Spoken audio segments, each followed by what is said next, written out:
Your son's gaming addiction isn't about games, it's about avoidance. After helping thousands of families reclaim their sons from gaming addiction, I've seen one hidden pattern in 80% of cases that nobody talks about. So in this video, I will reveal the hidden pattern that's keeping your son stuck, why your current approach isn't working, and the exact intervention that turns addicted gamers into functioning adults. Hi, my name is Adair, and I'm the founder of Game Quitters. As a teenager, I was totally addicted to gaming, so I understand what your son is going through. Since overcoming my addiction, I've been helping thousands of gamers and families over the past 10 years. So if you're new here, make sure you hit subscribe and introduce yourself in the comments. If you're a parent watching this, what I'm about to share might be the hardest thing you'll hear today, but it also might be the very thing that will save your relationship with your son. To understand why your son is choosing video games over everything else, I first need to show you how he learned that avoiding life is the solution to his problems. This is how it happens. Every night, you walk past your son's room. Every night you hear the same sounds, the clicking of the keyboard, the laughter through his headset, the voices of strangers who seem to know him better than you do. And every night you keep walking. So let me ask you, why do you keep walking past that door? Maybe you pause. Maybe you raise your hand to knock. Why?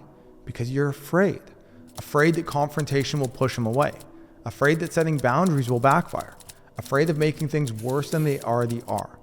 So you retreat, just like you've done countless times before. And here's what you might not realize. Your son is watching and learning. And what he's learning is currently destroying his future. He's learning that when things get tough, the solution is to retreat, to avoid, to escape, just like he does in games. See, when you walk past that door, you're not just avoiding conflict, you're communicating something to your son. You're communicating that his problems are too big for you to handle, that his behavior is acceptable, that there are no real consequences in life. And when a young man believes there are no real consequences, when he believes his parents can't or won't guide him, gaming becomes the perfect escape. Because in games, there are always clear rules, clear consequences, clear rewards, everything that's missing from his real life. And I see this pattern with my coaching clients every single day. I see sons who are desperate for guidance, but don't know how to ask for it. Sons who are terrified of the real world, but can't admit it. Sons who are looking for their parents to show them the way, even as they push them away. But I also see parents who have forgotten their power. Not power to control, not power to dominate, but power to guide, to challenge, to inspire. And while you've been trying to be understanding, while you've been trying to be patient, while you've been trying to be his friend, what he really needs is something else. He needs his parents. Because your passivity isn't protecting him, it's enabling him. Your silence isn't giving him space to figure it out. It's confirming his fears that he can't. Your avoidance isn't keeping the peace. It's maintaining the problem. But there's hope, and it starts with you. Not with new rules about gaming, not with threats or ultimatums, but with you stepping back into your role as the parent. Now, in a moment, I'll share with you the exact intervention that turns addicted gamers into functioning adults. But first, I need to address the elephant in the room. If you're a mother watching this, you might be thinking, but I am being the parent. I'm the one trying to set boundaries, trying to have conversations. I'm the one trying everything. And you're absolutely right. But that's exactly the problem, and here's why it doesn't work. In 8 out of 10 families I work with, here's what happens. Dad steps back, mom steps forward, and suddenly, mom becomes the only parent doing the parenting. She's the one having the difficult conversations. She's the one setting consequences. She's the one researching therapists and interventions. She's the one losing sleep over this. And maybe if you're a mother watching this right now, this sounds pretty familiar. But here's what happens to your son in this dynamic. You become the rescuer. And that creates an even bigger problem. See, in your effort to help your son, you're actually preventing him from learning how to handle things in life. Let me just show you what I mean. Your son stays up all night gaming and oversleeps for school. So you call the school and make up an excuse so he doesn't get in trouble. He has college application deadlines coming up, so you remind him, research the requirements, and practically fill out the forms yourself. His laundry piles up for weeks, so you do it for him because you can't stand the smell. But every time you do this, you think you're helping, you're showing love, and you're preventing him from falling further behind. But here's what's really happening. You're rescuing him from the natural consequences that would teach him how to function as an adult. And gaming becomes the perfect lifestyle for someone who's never had to handle real responsibility. Think about it. In his games, if he fails, he just respawns. If something's too hard, he can quit and start over. If he's not ready for a challenge, he can stay at an easier level forever. Just like real life, when mom is always there to catch him.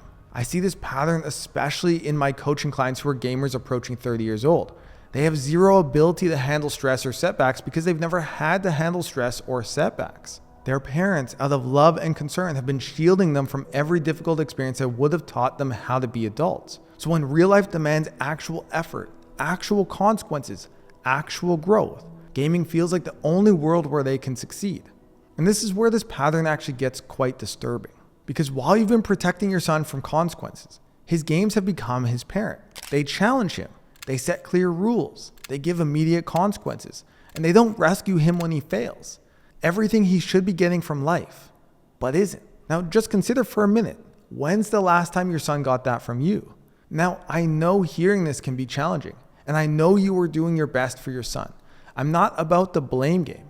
I was in the same position your son was in, and I know how to help him out of it. It starts by changing your approach as a parent. So let me tell you about a family who was in the same situation.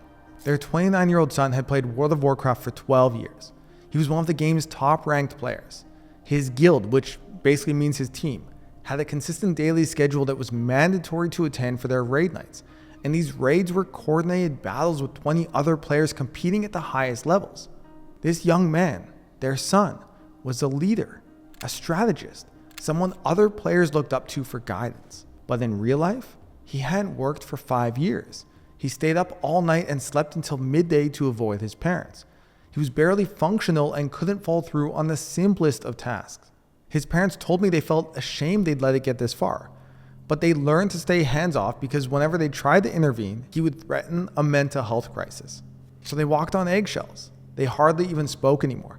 Just the odd text here and there. It was seriously distressing for them in their home, just like it might be for you right now. But here's what changed everything. They reached out for help and we began working together. And through this, they started taking a more active role in their son's life. They set up regular family meetings to discuss expectations and boundaries. They learned how to respond when their son threatened, and by that I mean manipulated, a mental health crisis. And more importantly, his parents stopped being afraid of his reactions. They stopped rescuing him from the consequences of his actions. They started providing the structure and guidance he was getting from the games, but in their home. Fast forward and I got an email from them recently. Their son now has a full-time job at the airport, moved into his own apartment, and now spends his free time traveling into the city, exploring new restaurants and studying to get a promotion. He has a girlfriend now too. I just checked before recording this video and he hasn't uploaded a YouTube video to his gaming channel in over a year. His parents told me it's like we're living in a parallel universe to before. It's one we're actually happy to be in. It's just amazing. But here's what made the difference. They finally started providing what the games had been providing all along. Structure, expectations, consequences, guidance. Everything their son had been desperately looking for, just not where they expected him to find it. And this brings us to the intervention that actually works, the one that turns addicted gamers into functioning adults. First, you need to stop avoiding the issue and decide to address his gaming addiction head on. Second, you need to work together as parents. No more enabling, no more rescuing, no more sabotaging each other's efforts. You must be a team working together. Third, you need to provide what games provide: structure, expectations, consequences, guidance. When you do this, something powerful will happen. Your son finally gets from life what he's been getting from games, and he will start engaging in life again. Now, you can take this framework and implement it on your own, or I can help you implement it through my family coaching program. And this month, we have a few openings where we work hands-on to guide families just like yours from addicted gamer to thriving adult. Now, below this video, you'll find a link to schedule a free game plan strategy call with our team. These calls are limited because we offer personalized one-on-one guidance and can only work with a set number of families each month. So if you want to help your son with my guidance, then click the link to book your call with our team. Right now, your son is probably in his room.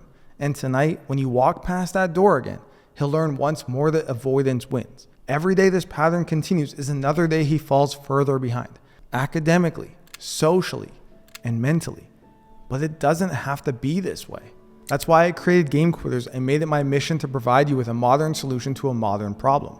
Now on this call, we'll discuss a clear plan of action for your specific situation. Whether we end up working together or not, you'll leave with a roadmap forward. Honestly, it will be the most valuable conversation you've had this year about solving your family's gaming problem. We've already helped thousands of families break this exact pattern. So the only question is, will your family be next? So don't keep walking past that door. Click the link below, schedule your call, and take the first step forward toward getting your son back on track. And I'll be with you every step of the way.